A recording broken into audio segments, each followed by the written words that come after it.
ప్రభు అయిన యేసుక్రీస్తునందు మీ అందరికీ శుభములు. మేలుకే దేవుడు ఉద్దేశించాడు.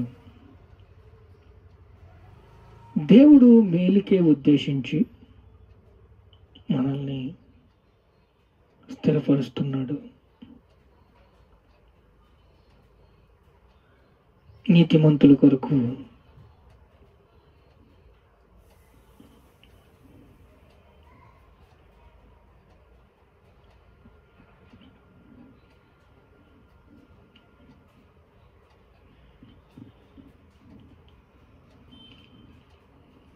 మేలుకే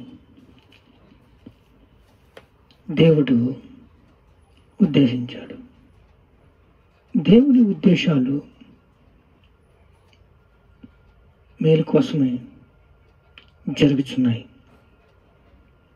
నీతిమంతుల కోరిక ఉత్తమమైనది. ఏంటండి? నీతిమంతుల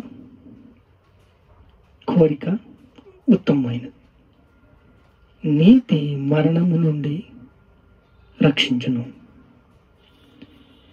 నశించిపోతున్న ఆత్మలు రక్షించాలి అనే ఒక హృదయంలో భారం ఉండటం మంచిది.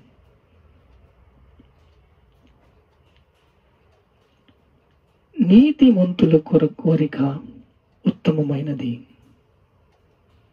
దేవుడు ఉత్తమమైన దాన్ని ఎన్నుకుంటాడు. నీతిమంతుని నోరు జీవపు ఊట. నీతిమంతుడు ఎలా అయ్యాడు? అనాది సంకల్పంలో యేసయ్య మన కోసం ప్రాణం పెట్టి రక్తం కార్చి కొట్టబడి దున్నబడి చీల్చబడి మరణము నుండి మనల్ని రక్షించాడు, జీవంలోకి నడిపించాడు. మరణము నుండి జీవంలోకి మనం ట్రాన్స్ఫర్ అయ్యాం. మనకు మరణం లేదు.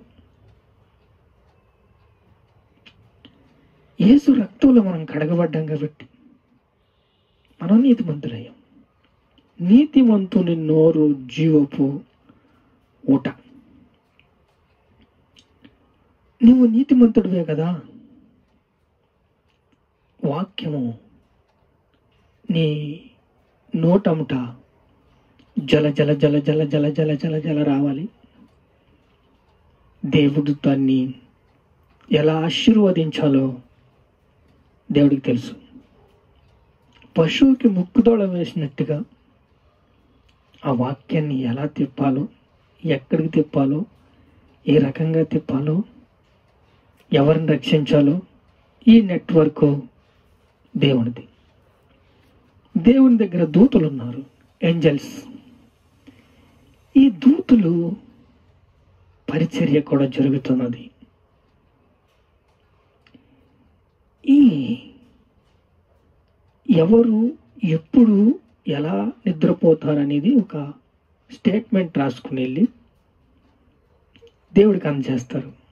ఎన్ని కష్టాల్లో ఉన్నారు, ఎన్ని బాధల్లో ఉన్నారు, ఎన్ని ఇరుకుల్లో ఉన్నారు, ఎన్ని ఇబ్బందుల్లో ఉన్నారు అని ఏంజల్స్ దేవుడి దగ్గరికి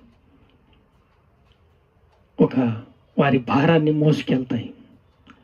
ఎలా ఈ వాక్యాన్ని అందివ్వాలి అని దేవుడు తలంచినప్పుడు పరిశుద్ధాత్మ ద్వారా నువ్వు మాట్లాడిన మాటల్ని ఏ రకంగా మీడియా ద్వారా అందించాలా, లేకపోతే కూటమి ద్వారా అందించాలా, సువార్త ద్వారా అందించాలా, ఏ దైవజనుడి ద్వారా అందించాలి, ఎలా అందించాలి అనేది ఆయన రాసి పెట్టేశాడు. ఆ టయానికి నువ్వు చేసేస్తావు, అంతే, తప్పుకుంటావు.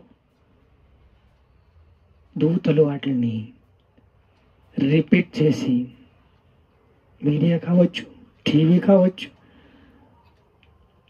మరి ఏదైనా కావచ్చు, నీకు వాక్యము అందజేసే బాధ్యత అవి తీసుకుంటాయి. నీకు వాక్యం అందిన వెంటనే నువ్వు దేవుడు నిన్ను రక్షిస్తాడు. దేవుడి మాటలు నీ హృదయంలోకి వెళుతాయి.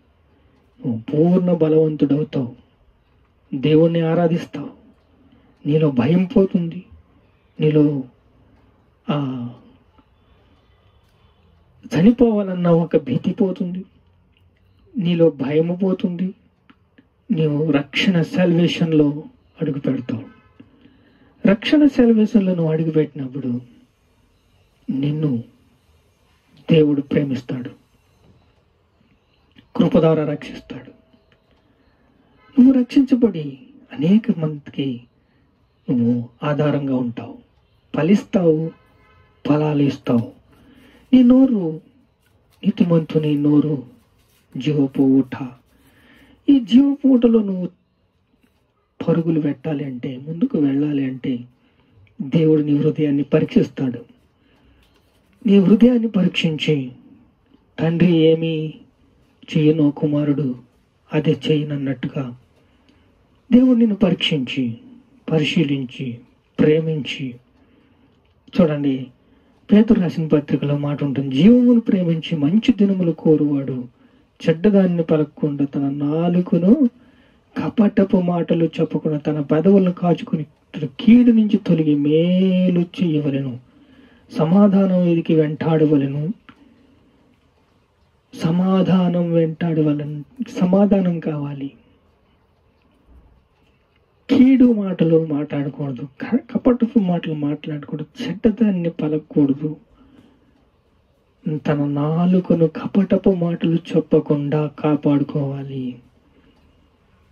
అప్పుడు జీవాన్ని ప్రేమించి దేవుడి మాటల్ని ప్రేమించి దేవుడి మాటలతో ఐక్యం కలిగి ఉండి దేవుడి అనుగ్రహించే సమాధానాన్ని నువ్వు వెంటాడి ప్రార్థన చేయాలి. ఇదికి నువ్వు ప్రార్థన చేసినప్పుడు దేవుడు నిన్ను ప్రేమిస్తాడు. ఏమి లేదు, నువ్వు నలిగిపోవలసిన అవసరం లేదు. ప్రతి శోధన అలాగే అంత మాట సోది, ఏదో సోదిగాడు వచ్చావంట అని సైతాన్ గాడిని గద్దించామనుకోండి, పోతాడు, మళ్ళీ వస్తాడు. వాడు వచ్చినప్పుడల్లా నిరాశ నిస్పృహతో నేను నింపేసి నేను గిలిగిలి కొట్టుకోలేదు. ప్రార్థన నేను శక్తినిస్తుంది. నా కుమారుడా యేసుక్రీస్తు కృపయందు బలవంతుడుగా, నీకు బలం కావాలా? యేసుక్రీస్తు కృప కావాలి నీకు. ఆయన రక్తంలో నువ్వు కడగబడాలి. ఆయన రక్తంలో నువ్వు ఏం చేయాలి? నీ హృదయంలో వాక్యాన్ని బలపరుచుకోవాలి. అప్పుడు జీవమును ప్రేమించి మంచి దినములు చూడగోరేవాడు చెడ్డదాన్ని పలకుండా తన నాలుకను కపటపు మాటలు. దీంట్లోనే వాడి పాత్ర ఉంటుంది.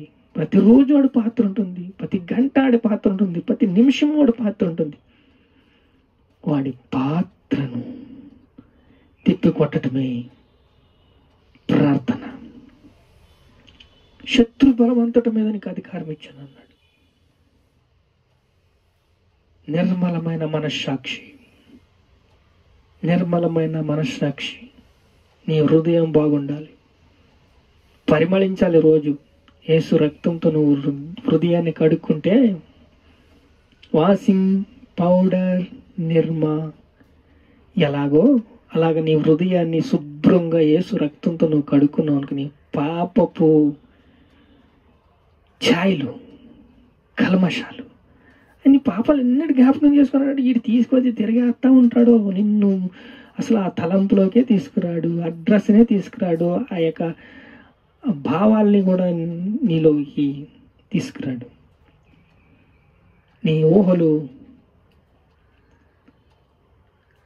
పెరగాలి, నీ తలంపులు పెరగాలి, నీ ఉద్దేశాలు పెరగాలి. ఇరుకునందు మొరపెట్టి నీ విశాలమైన స్థలం నాకు ఇచ్చాను అన్నాడు. దేవుణ్ణి అడిగితే అద్భుతం అడగాలంతే. ప్రార్థన చేసుకుందాం. మహాపరిశుద్ధుడా, జీవును ప్రేమించి మంచి దినము చూడగాడు చెడ్డదాన్ని పలుకుండా తన నాలుకని కపట మాటలు తప్పకుండా తన పెదవులు కాచుకుని వాడు కీడు నుండి తొలగిపోవాలి, మేలు చెయ్యవలెనని చెప్పావు తండ్రి. సమాధానాన్ని వెంటాడమన్నావయ్యా. అయ్యా, నీతిమంతుని నోరు జీవపు ఊట అన్నావు. ఉద్దేశములు నాయా స్థిరపరచు తండ్రి, ఉద్దేశాలు స్థిరపరచయ్యా. యేసయ్యా, మా ఉద్దేశాలు స్థిరపరచయ్యా. నీతిమంతుని కొరకు కోరిక ఉత్తమమైనది అంటున్నావు తండ్రి. నీతిమంతుని కొరకు నువ్వు దాచిపెట్టిన అద్భుతమైన కృప, ఆశ్చర్యమైన ప్రేమ, కనికరము మమ్మల్ని స్థిరపరుస్తుందయ్యా. యేసయ్యా మీకు స్తోత్రాలు, స్తోత్రాలు, కోటి కోటి కోటి స్తోత్రాలు.